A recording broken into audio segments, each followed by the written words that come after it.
My mother's fiancé was George, a powerful figure in the elite circles of the wealthy. They met when they had nothing, struggling together through countless hardships. Yet, just when they were about to finally unite in marriage, my mother and I were sold to a foreign land. To protect me, she was blinded, her spine shattered. By the time she died, there wasn't a single inch of unscathed flesh left on her body. When George arrived, he was only in time to save the terrified, trembling version of me. I handed him one of my mother's severed fingers. On it, stained with blood, was the engagement ring he had personally placed on her hand. I watched as he ripped off the Buddhist prayer beads from his wrist. That moment, he fell into darkness, completely consumed by vengeance. Chapter 1. When those people came after us, my mother used the last of her strength to hide me in a foul-smelling garbage pile. The last thing she ever said to me was, "David, stay hidden. Don't make a sound, no matter what happens. Don't come out. Wait for your father to save you." After speaking, she blindly reached out and held me, cupping my face as she placed a firm, desperate kiss on my forehead.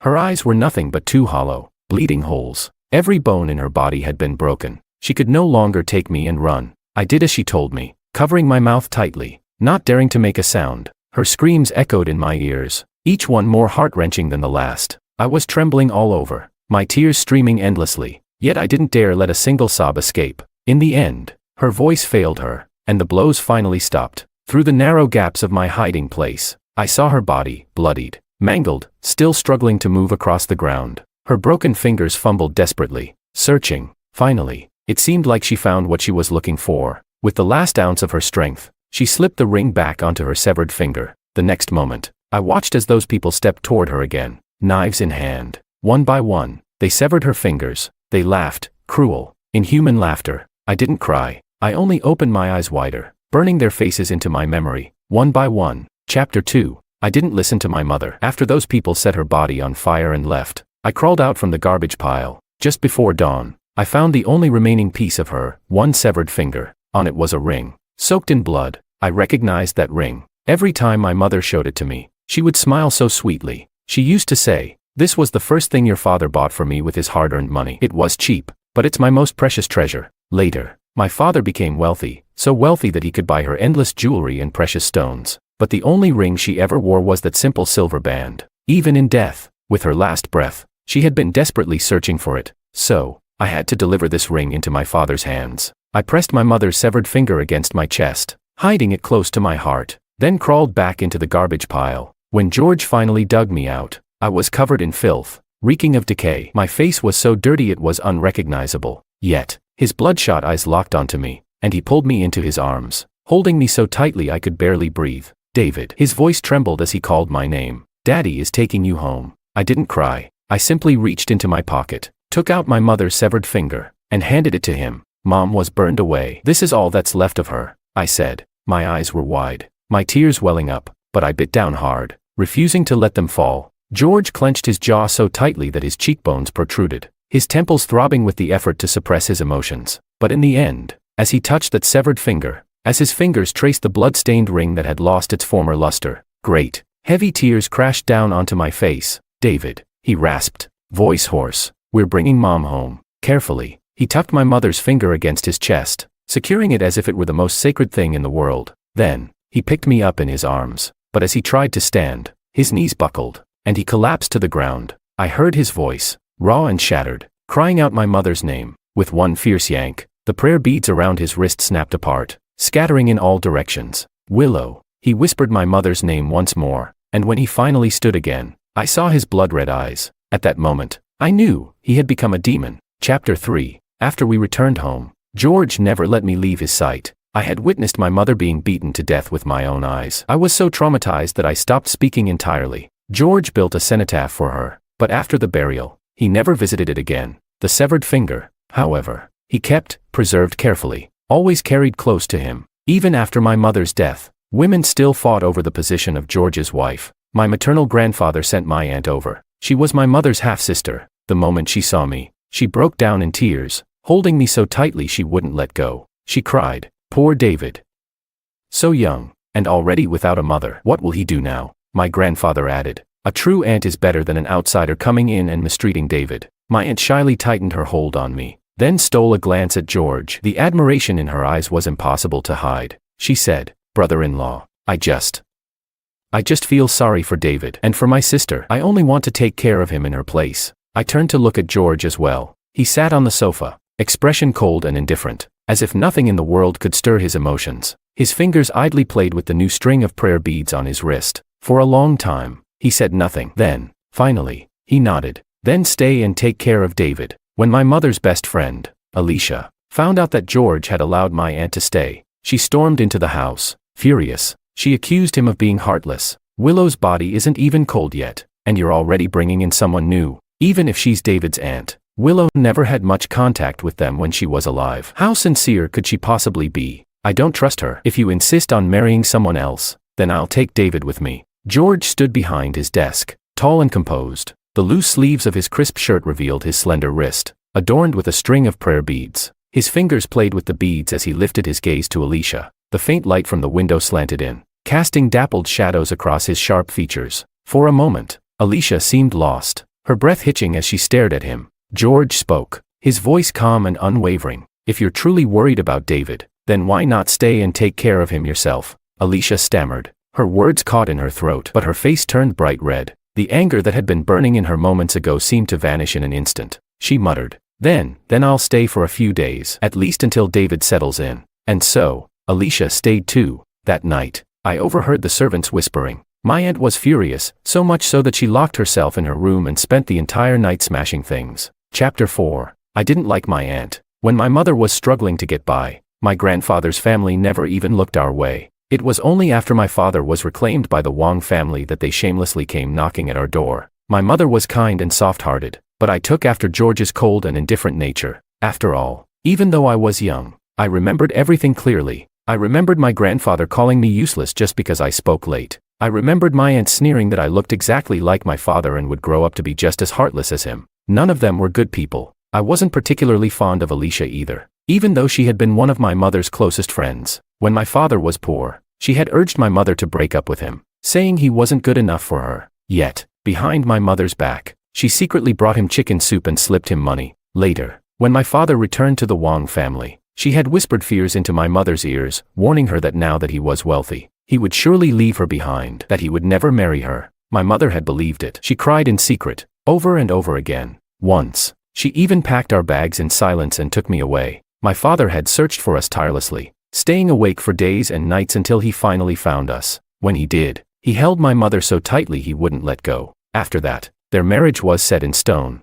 because he was determined to marry my mother. My father had knelt for 3 days and 3 nights, passing out multiple times. Only then did the rigid, traditional elders of the Wong family finally give their reluctant approval. But the one I liked the most was my mother's other best friend, Maria, the gentlest and kindest lady of the elite circles. She had been my mother's roommate in college. She had never once looked down on my mother for being poor. When my mother gave birth to me, my parents barely had any money and could only afford a cheap hospital. It was Aunt Maria who paid to transfer my mother to the best hospital available. She even covered the cost of the most expensive postpartum care center for her. And now, my mother was gone. All the women outside were scrambling to become my stepmother. Only Aunt Maria, upon hearing the news, she fainted from grief and was still in the hospital. George took me to visit her. When I saw her, I was stunned. She looked so thin, so frail, her eyes red and swollen from endless crying. The moment she saw me, tears poured down her face as she held me tightly, unwilling to let go. George sat beside us, watching as Maria and I clung to each other, sobbing. His own eyes grew damp.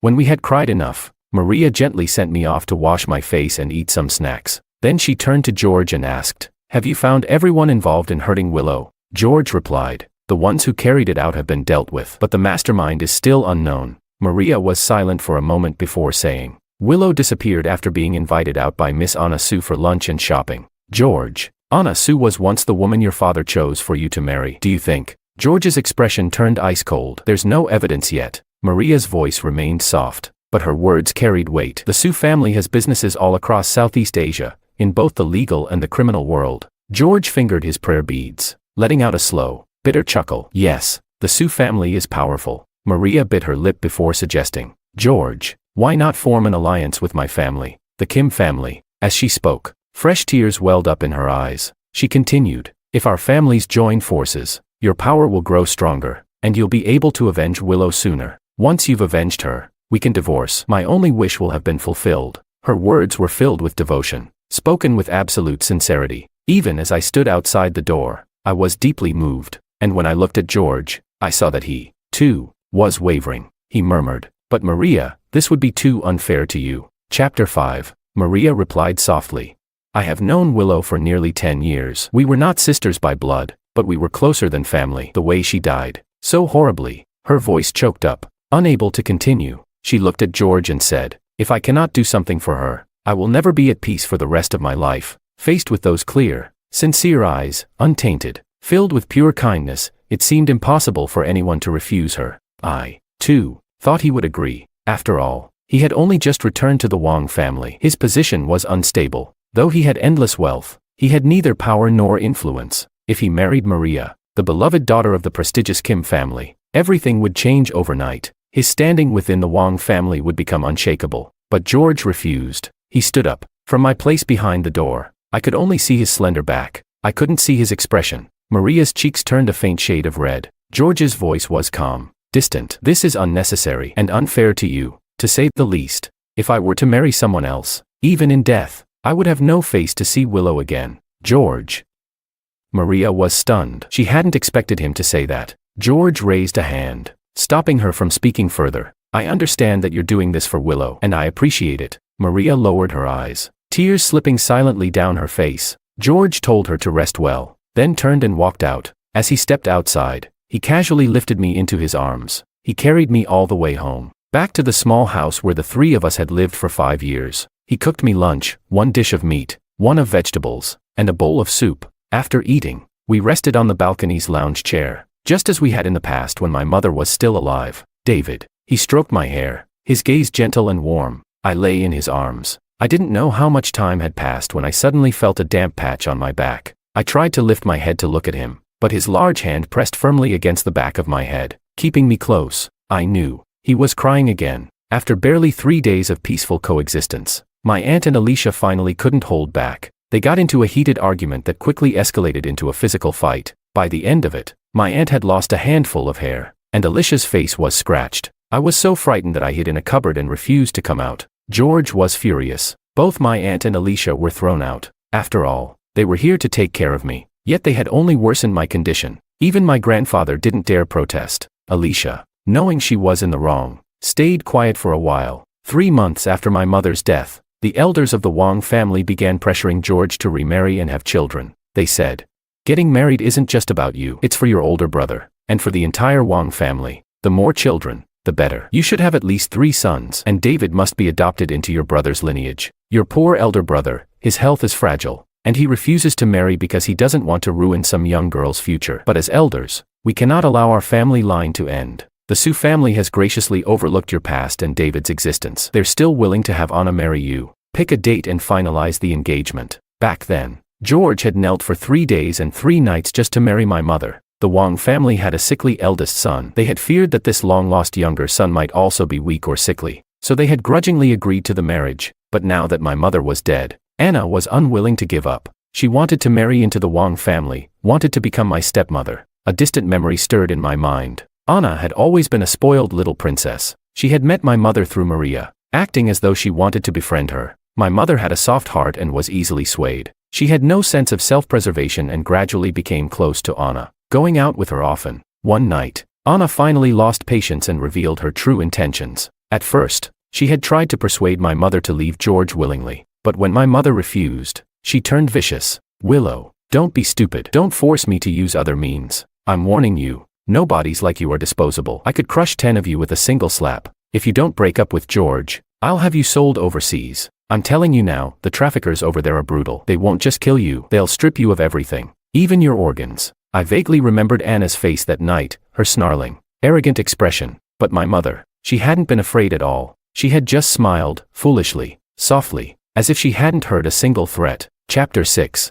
For some reason, I had always thought Anna was just another foolish, spoiled rich girl. She acted tough, but deep down, she seemed weak. I remembered one time when my mother took me out to play. A hideous bug had flown in from somewhere and landed on Anna's designer handbag. She screamed so loudly that the whole house nearly collapsed, and she almost fainted on the spot. My mother had simply walked up and smacked the bug dead with her bare hand. Anna had stared at the squashed insect, trembling uncontrollably. before collapsing completely. It wasn't that I underestimated her intelligence or ability, but honestly, someone like her didn't seem capable of orchestrating something so cruel. Of course, whether the Su family had been involved was another matter entirely. After the Wang family started pressuring my father to remarry, he took me to meet Anna. I hadn't expected to see her in such a state. It was as if a once vibrant flower had suddenly withered from lack of water. She looked gaunt, lifeless, her entire being dulled. Her once bright eyes were now murky and vacant. But the moment she saw me, her gaze sharpened. If George hadn't stopped her, she would have lunged straight at me.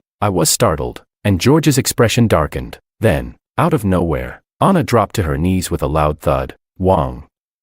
Mr. Wang. She grabbed onto my father's pant leg, refusing to let go. George hadn't even had the chance to step back before Anna's face twisted, and she burst into tears. She sobbed. Willow visits me every night the moment I fall asleep. She's there. She keeps blaming me, saying I was the one who had her sold overseas. She resents me. She haunts me every night. For 3 months, I haven't had a single good night's sleep. I keep begging her, but nothing works. Finally, she relented, on one condition. I had to swear to protect David. She told me that David and you are surrounded by dangerous people, and she's terrified. She said my family is the only one she knows with connections to the underworld, and she warned me, if I fail to keep David safe, if he so much as loses a single strand of hair, she'll come for me. Anna collapsed onto the floor, wailing. I swore, over and over again, and only then did she finally leave me alone. Mr. Wang, I'm begging you, I can't take it anymore. I stared at Anna, utterly speechless. George also watched her in silence.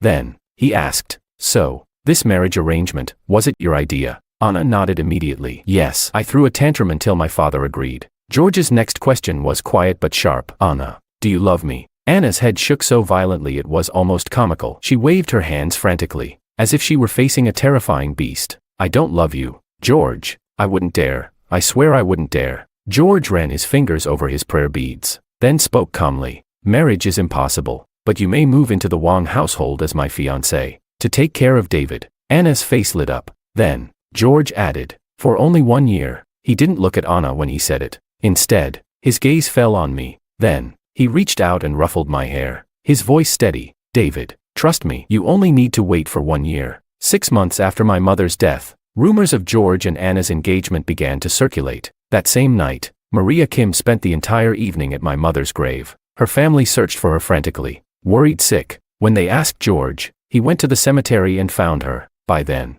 she had collapsed from exhaustion, unconscious in his arms. When she woke up, her eyes were full of tears as she looked at George. You know the Su family is the prime suspect, she whispered. Yet you're still going to marry Anna Su. Where's that honor you always spoke of? Won't you regret this when you see Willow again in the afterlife? George's gaze was indifferent. The Su family is powerful. It's a temporary measure. Maria's voice trembled. I told you, I can help you. George said. Maria, it's not just about gaining power. I simply can't stand watching Anna continue living like a pampered princess. I can't stand seeing her enjoy her luxurious life, untouched by consequences. She wants to marry me so badly, then I'll grant her wish. Tell me, what could be more satisfying than keeping her by my side, day and night, making her suffer? Maria's tense expression gradually softened. So, this is revenge? She asked. George nodded. Yes, George. Maria couldn't hold back any longer. She reached out and gently grasped his hand. You're truly suffering too much, she murmured. Having to play along with someone as ridiculous as Anna, it's beneath you.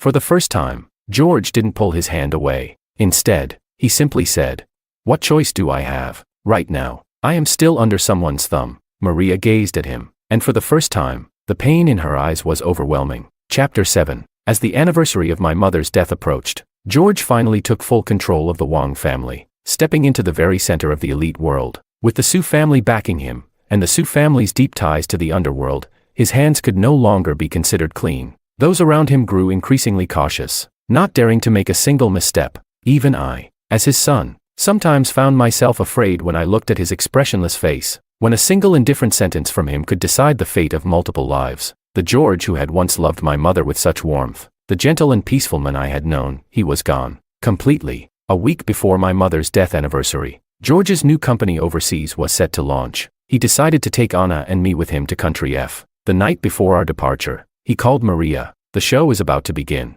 Marita, he said, would you like to come with us? On the other end of the line, Maria laughed freely. Of course, George, she replied. I'll go with you. Somewhere in the past 6 months, Maria had become Marita when he spoke to her, and in the business world, Maria had poured her heart and soul into his endeavors, scheming and strategizing on his behalf. Sometimes, when I sat alone in a daze, I wondered, if I had to have a stepmother, my mother would probably have chosen Maria. She seemed flawless, so perfect that not a single fault could be found in her. Even George, over this past year, had gradually opened his heart to her, hadn't he? The day we arrived in Country F, it rained heavily. By the afternoon, the storm had passed, leaving behind a sky of burning clouds. George lifted me into his arms and stood there, gazing out at the sky that looked as though it had been set ablaze. I knew what he was thinking. He was thinking about my mother. I was, too. I remembered the fire that night. I remembered the moment the flames consumed her. I remembered her final, agonized scream. I tilted my head to look up at George. His eyes were red, so red that I couldn't tell if it was from the reflection of the fiery sky or from something much deeper. On the third night, George told Maria that there would be a banquet that evening. Maria understood. She knew, tonight, everything would come to an end. Stylists and makeup artists brought in racks upon racks of exquisite gowns. In the end, Maria chose a deep red, floor-length mermaid gown with a long train. The banquet was to be held aboard a luxury cruise ship. As Maria stepped onto the ship, the heel of her stiletto got caught in the gangway's metal grating and snapped. A strange sense of unease crept over her. The ship was ablaze with lights, but outside on the deck, men in black stood armed, bodyguards and mercenaries stationed at every corner. For the briefest moment, Maria hesitated. She had an impulse to turn back. Then, George appeared. He was dressed in a long black trench coat, the suit underneath a matching shade of midnight. Tall, elegant, exuding an effortless charm, he lowered his gaze to Maria, his lips curling into the faintest, unreadable smile. "Marita," he said, voice smooth and steady. "Come here." As if under a spell, Maria lifted the hem of her gown and took one step forward, then another, and another. Barefoot, she ascended the gangway, one step at a time, toward him. Chapter 8. Maria extended her hand toward him, but George didn't take it. Between his fingers, a cigarette smoldered, its smoke curling softly into the night air. "Go change your shoes," George said. "I'll finish the cigarette first." Maria hesitated but eventually turned and left. George leaned against the railing of the ship, gazing out at the endless expanse of water. With each slow inhale, he smoked in complete silence.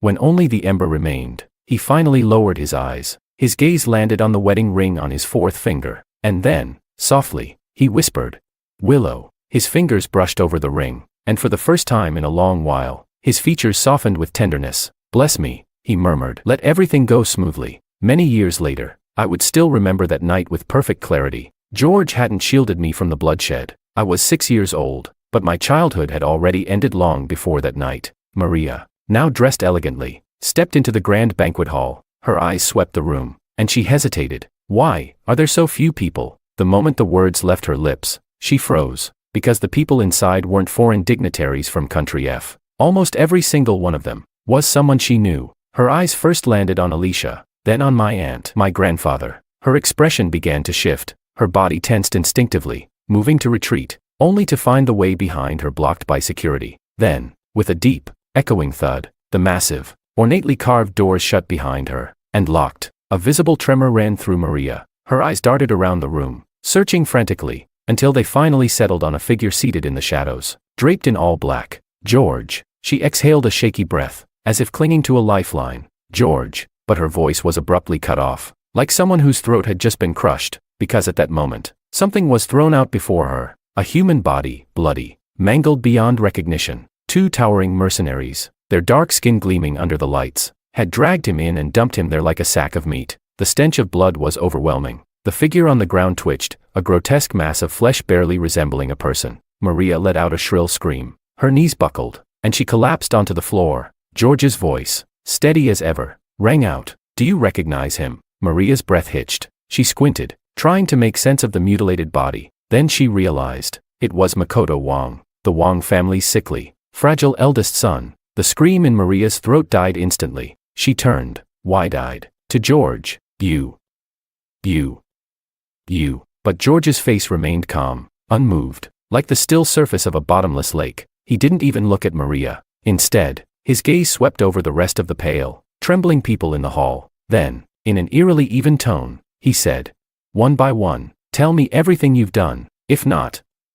His eyes flickered toward the broken, barely breathing corpse at Maria's feet. "His fate will be yours." The words had barely settled before my aunt scrambled to her feet, legs shaking so hard they barely held her up. She blurted out, voice trembling.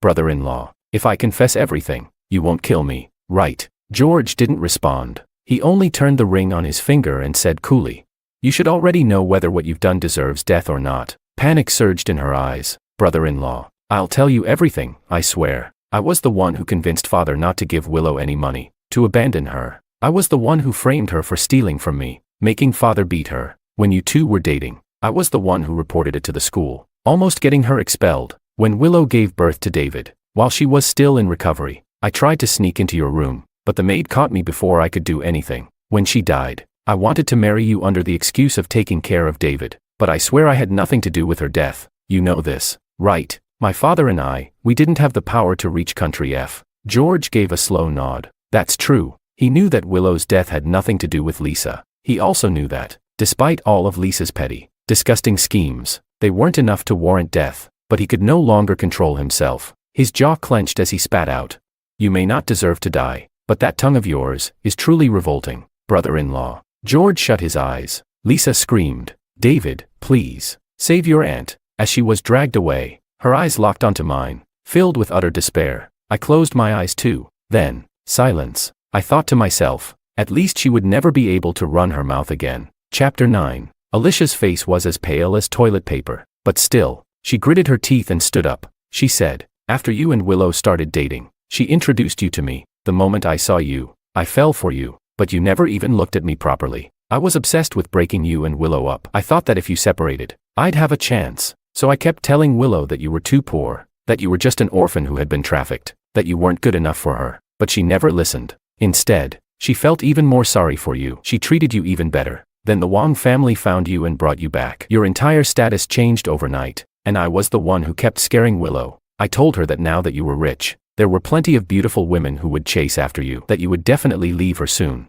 At first, she didn't believe me, but I kept repeating it, showing her examples, until she was foolish enough to believe it. But still, you didn't break up. Instead, you were about to get married. I was so jealous I was going crazy, but I never wanted Willow to die. I just couldn't understand. Willow and I were just ordinary, plain girls. So why was she so lucky? Why did she get to marry a man like you? Why did she get to be loved like that? I stopped fantasizing about being with you. I just wanted her to be separated from you. I just wanted her to become ordinary again, just like me. It was her. It was Maria. Suddenly, Alicia turned, pointing directly at Maria. She tricked me. She told me she had a way to make Willow leave you. I believed her. I was stupid enough to believe her. Tears streamed down Alicia's face as she broke into gut-wrenching sobs. But I never in my worst nightmares, thought she would have Willow killed. If I had known, I would rather die than do this. I stared at Alicia, watching her sobbing like a broken child. But in my heart, all I thought was, so my first instincts had been right after all.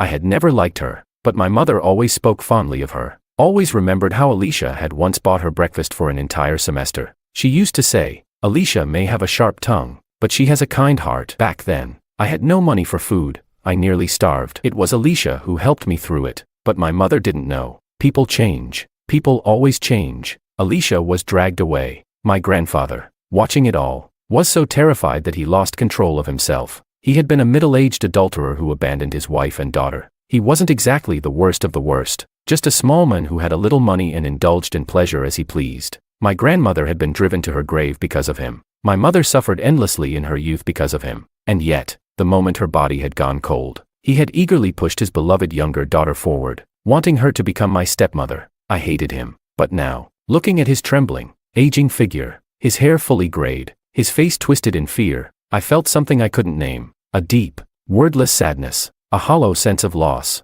If my mother were still alive, she, soft-hearted and kind as she was, probably wouldn't have even hated him. Chapter 10. The hall grew emptier and emptier. Eventually, the remaining people were strangers to me. It was my father who told me that every last one of them had once tormented my mother. By the end, only Maria remained. She was deathly pale, standing frozen in terror, and beside her, 6 skulls, specially treated, preserved, the 6 people who had murdered my mother. Maria's voice was hoarse as she asked, "George, when did you know?" George lowered his gaze, brushing his thumb over the ring on his 4th finger. He said, "The moment you suggested that I marry you, that day in the hospital." Maria's breath hitched. "Why? George slowly lifted his eyes to meet hers. His gaze was dark, so dark that it felt like a dried-up well, one that had long been abandoned, utterly lifeless. He said, "Because after you spoke, I suddenly remembered something Willow once told me." Maria swallowed, her throat dry. What did she say? George's expression softened slightly, as though he had been pulled into a distant memory. He spoke quietly. "When Willow gave birth to David,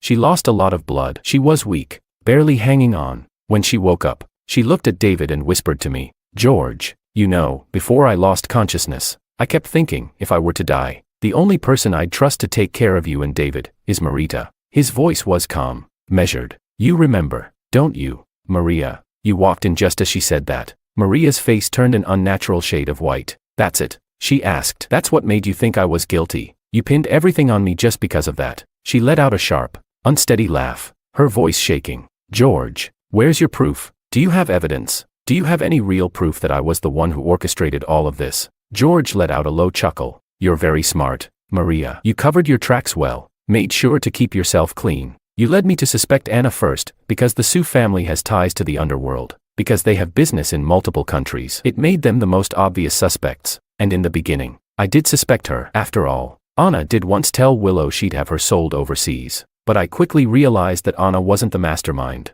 Maria clenched her fists. "How? How can you be so sure? With the Sioux family's power, they could have erased every trace of their involvement." George's voice remained steady. "If the Sioux family had truly done it, they wouldn't have still insisted on marrying their daughter into my family." "Maria, do you really think Anna's father, an experienced, shrewd man who has weathered countless storms, would ever push his own daughter into the arms of a man whose wife his family had murdered?" His footsteps were slow as he approached her. When he reached her, he raised his foot and pressed it down on Maria's trembling fingers. "You thought leaving yourself 2 scapegoats would be enough to keep you safe. You thought Makoto and Anna would take the fall for you, shielding you forever." His voice was quiet, but it carried a weight that made the air suffocating. "The moment I saw you sneaking out of Makoto's villa in disguise that night, I already knew what had happened. Makoto adored you, worshipped you, but he also knew he could never truly have you, never give you the life you wanted. So he let himself be used by you, willingly becoming your puppet. He spent his last breath trying to protect you, taking all the blame onto himself. But Maria,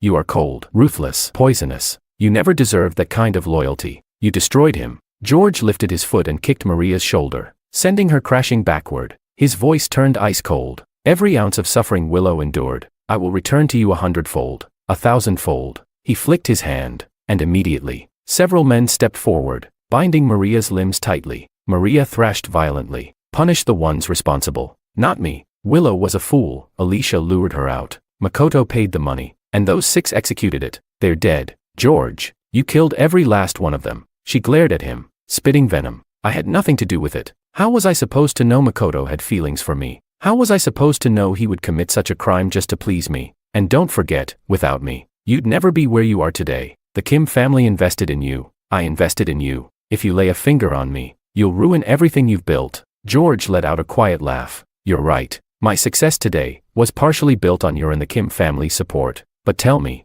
Maria, do you really think I, George Wong, care about success?"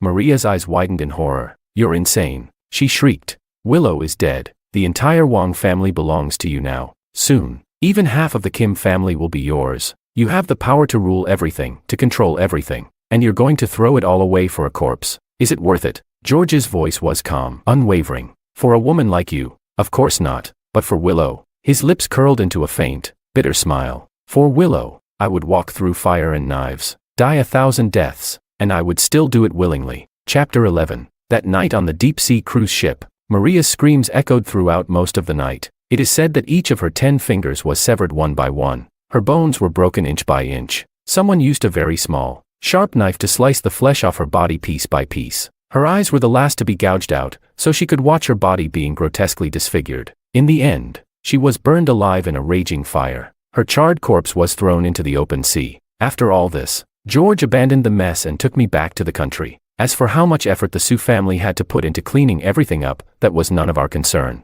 Before coming, my father had negotiated with the Sioux family. As long as they handled the aftermath cleanly, he would make peace with them once and for all. Maria, who had gone abroad, mysteriously disappeared. At the same time, Makoto, the eldest son of the Wong family, also vanished under strange circumstances. George and the Sioux family searched abroad for 3 months. In the end, A maritime search and rescue team recovered debris containing Maria's DNA. They also salvaged a severed limb, from which Makoto's DNA was extracted. A foreign sailor claimed that he had once seen the two secretly meeting on the deck in the dead of night. Later, an argument broke out. Makoto even laid a hand on Maria. The sailor had wanted to intervene, but someone pulled him away. Beyond that, he wasn't sure what happened. In short, the deaths of these two seemed to be nothing more than a tragic accident from a lover's quarrel. When the news spread back home, everyone in our circle was shocked. No one had imagined that Maria and Makoto had such an affair, nor that Maria, while so close to George, was secretly involved with Makoto.